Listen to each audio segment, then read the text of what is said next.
সালামু আলাইকুম, শিশির একাডেমিতে সবাইকে স্বাগত। আজ আমরা ষষ্ঠ শ্রেণীর বিজ্ঞান অনুশীলন বইয়ের ৫৫ পৃষ্ঠার কাজটি সমাধান করব। তোমাদের দলের পরিকল্পনা কি ছিল? পরিকল্পনা বাস্তবায়ন করতে গিয়ে তোমার অভিজ্ঞতা কেমন হলো? আমাদের দলের পরিকল্পনা ছিল গ্রিনহাউস গ্যাসের মারাত্মক ক্ষতিকর প্রভাব সম্পর্কে সবাইকে সচেতন করা। পরিকল্পনা বাস্তবায়ন করতে গিয়ে আমরা নানা রকম অভিজ্ঞতার সম্মুখীন হয়েছি, যেমন পরিবেশ দূষণ এর কারণ এবং রোধের উপায়গুলো সম্পর্কে জেনেছি, গ্রিনহাউস গ্যাস নিয়ন্ত্রণে রাখার প্রয়োজনীয়তা সম্পর্কে জেনেছি। নিচের প্রশ্নটি হলো, কোনো চ্যালেঞ্জ কি পড়েছো? কোনো চ্যালেঞ্জে কি পড়েছো? চ্যালেঞ্জ মোকাবেলায় তোমার দল কি উদ্যোগ নিয়েছে? হ্যাঁ, আমাদের দলের পরিকল্পনা বাস্তবায়ন করতে গিয়ে আমরা চ্যালেঞ্জের মুখোমুখি হয়েছি। চ্যালেঞ্জ মোকাবেলায় আমাদের দলের উদ্যোগগুলো হলো: ১.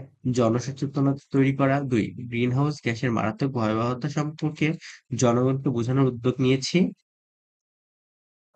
৩. যারা গ্রিনহাউস গ্যাস বাড়াচ্ছে পরিবেশে তাদের সচেতন করার চেষ্টা করেছি। ৪. আইন লঙ্ঘনকারীদের শাস্তির আওতায় আনার জন্য প্রশাসনের নিকট আবেদন জানিয়েছি।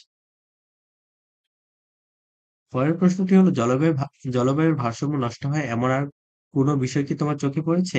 এর সমাধানে কি করা যায় বলে তুমি মনে করো? জলবায়ুর ভারসাম্য নষ্ট হয় এমন আরো অনেক বিষয় আমার চোখে পড়েছে। যেমন: ১. যানবাহন এবং কলকারখানার কালো ধোঁয়া দিনে দিনে বেড়ে চলেছে, ফলে জলবায়ুর ভারসাম্য নষ্ট হচ্ছে। ২. নির্বিচারে গাছ কাটা ও বনাঞ্চল ধ্বংসের কারণে বৃষ্টিপাতের পরিমাণ কমছে, ফলে পৃথিবীর উষ্ণতা বাড়ছে এবং জলবায়ুর ভারসাম্য নষ্ট হচ্ছে। এর সমাধানে যা করা যায় বলে আমি মনে করি: ১. ব্যাপক জনসচেতনতা তৈরি করতে হবে। ২. যানবাহন ও কলকারখানার কালো ধোঁয়া নির্গমন রোধ করতে হবে। ৩. বেশি বেশি গাছ লাগাতে হবে।